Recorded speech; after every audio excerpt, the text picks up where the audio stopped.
Gör nə günə qalıb yazıq təbiyyət. Bülbülü maskalanıb qarğalıq edir. Qarğasının günü pis kesmir qardaş, qartallar üstündə darğalıq edir. Yarama toxunma, yaram şiş eylər.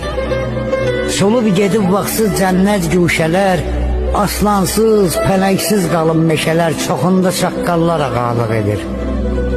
Şair nə durmusan gəl bir qabağa, sözün yoxdur verin başda yazmağa, suda gün görməyən aciz qurbağa çıxıb şum içində yorğalıq edir. Qartal aciz qalır göyə uçanda, tərlan qanad salır qanad açanda, pişiyin qabağında bala siçan da gəzir pors edir lovğalıq edir. Mənim sözlərimdə yoxdur zarafat, Koramal kefdədir gürzə narahat, təzə bir xəbər var səhər salamat, tülkü cüzələri analıq edir, evaz qoysa olmasın arzu diləqlər.